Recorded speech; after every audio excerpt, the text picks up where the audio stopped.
The thing that scared me after watching that first half, I thought they were soft. I thought they were weak, mentally, physically. I mean, that was the most disgusting thing, but they did get the ship righted. They did turn it around. They are 6-2, so we don't want to make it seem like the sky is falling here because they are in first place.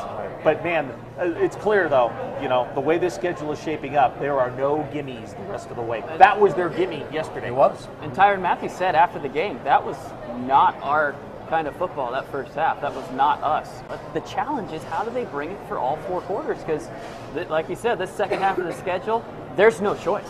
I mean, you have to bring it all 4 quarters because you're not going to sneak out of Cleveland with a win like the rest of them. You know what's interesting? After that Pittsburgh loss, and they came back, and I was out at Cardinals a week and a half ago, and Arians and a couple of the players mentioned that we don't have an identity yet. We're still forming our identity. Are you kidding me? Yeah. You don't have an identity. How about the Rams? Do they have an identity? For God's sakes, they are the defense that comes to beat you, right? To a pulp, and a strong running game. And a strong running. I mean, you don't have an identity 6-7 weeks into the season. Are you kidding me? Yeah. Let's create an identity and let's make it be the defense. If you come and play us, you darn well better bring your A game.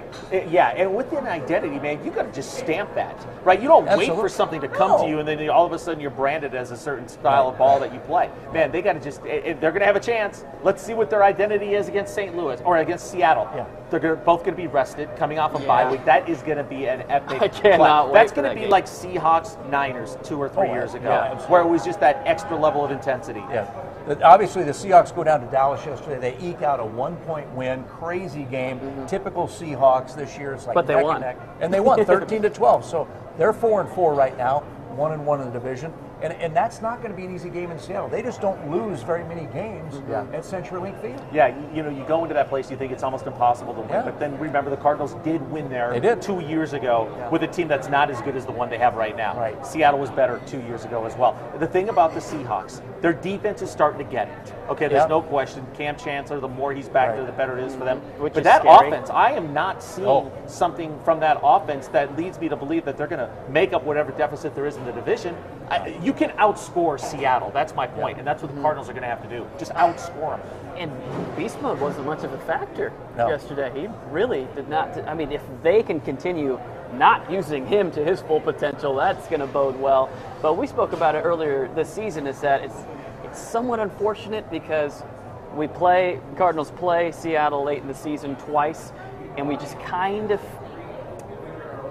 foresaw that they'd kind of get back to the Seattle we're used to, and we can kind of see that, as Tom alluded to, kind of see them becoming that way, especially on the defensive side of the ball. If I'm not mistaken, I think they were 3-3. The Seahawks were 3-3 to start the season last year, and they ended up in the Super Bowl. And only a debacle there. They ended up losing to the Patriots in some crazy play call, but they were 3-3. So now they're 4-4. This is when they kind of start making their move if they can. But the interesting thing is, like you said, Tom, their offense is not impressive yet. Nope, it's not. And it's beyond that. I mean, it's you look at them and you go, man, they have serious holes in their offensive line, right? Who are their playmakers? Who are the? You think it was Jimmy Graham, right? They traded for him. Just have not. That has not been a good fit. Russell Wilson is getting sacked way too much. He's running for his life. So think about this. If the Cardinals win this game, they have a 3-game lead over Seattle. It is monumental how big this game is coming up in Seattle. Because if not, another seed of doubt gets planted in your mind, and they are 1 game behind you. Because right now it's tough. It's unfortunate, but that 6-2 record, sad to say, is deceiving. They are not playing like a 6-2 record. They're very fortunate to be 6-2 heading into this bye week. If they come up with a win in Seattle, all of a sudden they start becoming a little bit more closer to their record. I'll tell you, the team that I think is a sleeper is the Rams. They're 4-3. They beat up yesterday on the 49ers at home, but they're 3-0 in the division. They beat the Seahawks in St. Louis. They beat the 49ers yesterday in St. Louis, and they beat the Cardinals here in Glendale. They're 3-0 in the division, and they're 4-3. They're just a couple of games back, and that's the team that I think is going to surprise a lot of people down the stretch. You know what? There's no question. It is a 3-team race for probably 2 playoff spots in the NFC West. And the Rams are right there. They've already beaten Seattle. We know that. They've beaten the Cardinals in Arizona. They're getting stronger every week, not weaker. I mean, Foles is getting more comfortable. And as long as Gurley's healthy, man, he's doing exactly what they want to do. He's already top 3 running back in the NFL. I mean, he literally already right now, you'd have to place him right there. First running back to start his career with 4 consecutive 100-yard games. First. I mean, who are you going to say is better? Adrian Peterson, they don't even use him in Minnesota at all. No. Hardly anymore. No. And they're 4-3, which means they're a week behind with the rest of the NFC Yeah, they've West. already had their bye week. Yeah, they already had their bye. So they've got another game coming up. If they win that, they're 5-3. They're just a game behind the Cardinals if they win this next week. So, I mean, look out for the Rams. And I know it's like sort of like the Rams, really. Come on, they've been terrible. Yeah. But Jeff Fisher has them right on the edge. Yeah, that's a tough place. That's a tough place to win. Oh my gosh. You know what? I will say this: the Rams usually are the Rams, but multiple years of the draft picks that they have on that front seven, their defense, right? Yeah. And now they have a real running back. And I think Foles. I mean, Bradford's was horrible. All right, Sam, you're never going to win with Sam Bradford. I think with Foles, you at least have a chance to make fewer errors and be there. And they are legit this year. I'm giving them credit for they're going to be there right at the end. And that's the Cardinals have to go to St. Louis to play them there, and that's just not going to be easy. I will say this, though, with that coaching staff, mainly Bruce Arians, you lose to a team once, you better believe they're going to be prepared the second time. So I think that's going to bode well for them. Hey, it's a bye week for the Arizona Cardinals, and the schedule's kind of different this week because Coach is going to have them in today and tomorrow and a little bit Wednesday morning, and then they're gone for the weekend. So they're off Thursday, Friday, Saturday, Sunday. Is that a good thing in a bye week? Because the old days, you used to bring them back on Friday or Saturday just to kind of keep their head in. Craig, I think with the mental strain, the year-round commitment that the NFL season is now, these guys look forward to just a little bit of a break. Yeah. They train their bodies so they can take 3-4 days off, and that there is so much to be said about just not having to play a game for a week. Right. The way they're going to be able to recover, this is really huge. People with nicks and dings on the team are going to be, closer to 100%. So I say let them get away. For whatever it is, get their mind, go back to their alma mater, watch a college football game this weekend, whatever they want to do. And I think that's huge. And maybe that was the threat at halftime yesterday. Don't you think? You are not leaving town. We're practicing Saturday if you don't wake up. And I wouldn't be surprised if that was part of it. And speaking of Bruce Arians, guys, he just stepped to the podium minutes ago. Here's kind of what they're saying.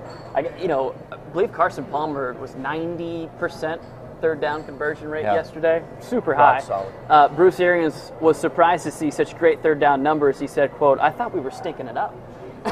He was surprised to see the numbers. And they did stink it up. I think that's the feeling most people walked away with, even the coaches. We were stinking it up. Right. Hey, I want to go out to the phone lines. We've got Andy Baskin on the line. He is the sports director at WEWS in Cleveland. Been there a long time. Andy, how you doing, my friend? Thanks for joining us. Hey, guys. Good. It's a little tough to hear you, but we're doing okay. We call these Browns Therapy Mondays today after the Browns choke away a game like they did yesterday. A lot of people here wishing that Bruce Arians would have come here after Indianapolis and Arizona. What a great job they did at halftime yesterday, figuring things out, going out and getting the win. Hey, Andy, I'll tell you, 20-7, the Browns have the lead, and the Cardinals are just stinking it up. And we're thinking, oh my gosh, the Cardinals are going to go back here and cough one up and just lay an egg in Cleveland, and the Browns are going to walk away with a win here. Well, I think I heard what you're saying. I'm just having a little trouble hearing you guys. But, I thought what happened to the Browns in the second half was they just didn't make any adjustments. And I thought, as I kind of said, that Bruce Arians made all the adjustments that Arizona needed to do, and the Browns didn't. They totally went away from Duke Johnson. I heard you guys talking a little bit before about third down efficiency. The Browns just laid an egg on every third down yesterday, and they just let things slip away. And when the Browns missed the extra point to go up, 20-7, you could just hear this balloon burst inside the stadium here in Cleveland, because we all know what happens to the Browns, and it happened again yesterday. And when Travis Kuntz misses that extra point, things start turning on a dime, and it just felt like everything went downhill after that. Well, remember, Andy, you've got the ultimate consolation prize. You have LeBron, so you've got an NBA season you can look forward to. But let me ask you this. We were all thinking McCown was coming out yesterday. He was injured. Does this mean that Manziel is just either mentally or physically not ready to play even a few series of meaningful time in the NFL right now? Well, Mike Pettin does not want to go to him, and it became very obvious yesterday. There are a lot of fans here who just want to see what they have. Even going into this week, last week, McCown got his bell rung again, and he's got shoulder problems, and he's got rib problems. No one knows what it's going to take to get Josh McCown out of the game. Now, that said, Josh McCown's a pretty tough guy. I don't know that I've seen anybody withstand the pain and pinata that he was at the stadium yesterday, but it is clear to me that, Mike Pettin wants to stay with his guy, and that's Josh McCown. He did the same thing last year with Brian Hoyer, and they sent Brian Hoyer packing. So I think this week, on a short week for the Browns, especially because they got to play in Cincinnati on Thursday night, most people are speculating that Johnny Manziel will get his shot on national TV on Thursday night. The little sample that we saw last year was horrible from Johnny Manziel, so I could understand why Mike Pettin might be a little hesitant to put him in the game. But at this point, with 2 wins on a season that looks lost, I think the Browns need to figure out what they have in Manziel moving forward if they need to draft a quarterback or not next year. Now, Andy, let me ask you this. Especially after watching that first half, I mean, is this an Arizona Cardinals team that represents that 6-2 record, or is that just they have a long way to go to become a 6-2 team? I think the pieces are there. They spent a lot of money on the defense. I do a show here in town where we do a couple other shows, and we just kind of talk about where the Browns are and where they're headed for the future. And Dave Zastudel, your former punter, who's from Cleveland, does the pregame show with me here.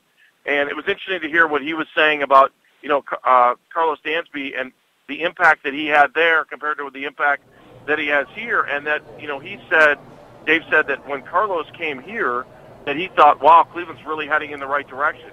For some reason, maybe it's because they have a young coaching staff, they can't get it all together.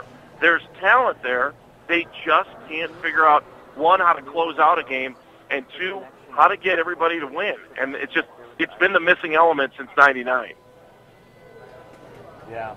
Man, that's got to be frustrating, I'm sure, for Cleveland Browns fans. It's kind of like Groundhog Day, right? Yeah. You get a new regime, you think things are going to change, and it just goes back. Is the genesis of the problems, does it start with ownership in Cleveland? Is that what people really feel the problem is?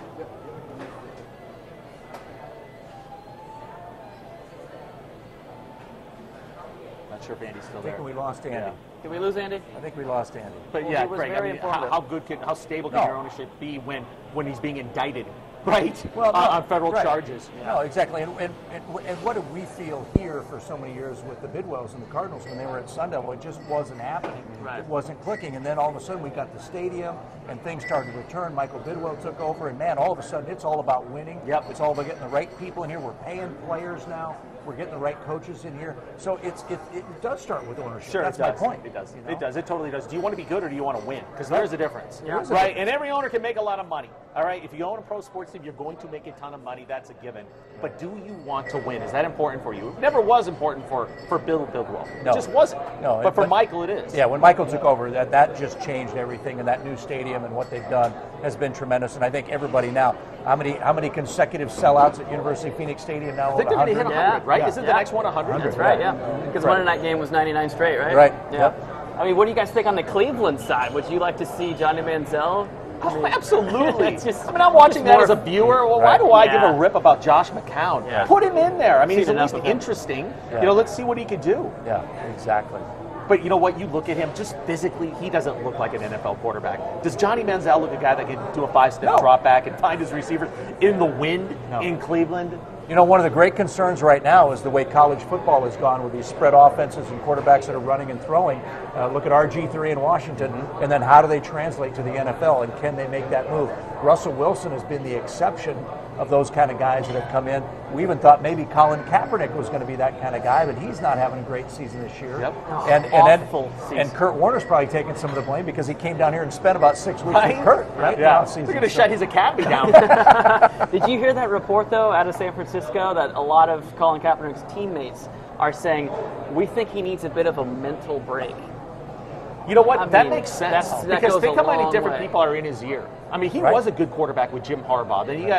Then his college coach, they were trying to implement the pistol for him, right? To make him a little bit more comfortable for what he ran at Nevada. Then this bonehead head coach they have in San Francisco now. And, he's probably just all messed up in his head, for sure.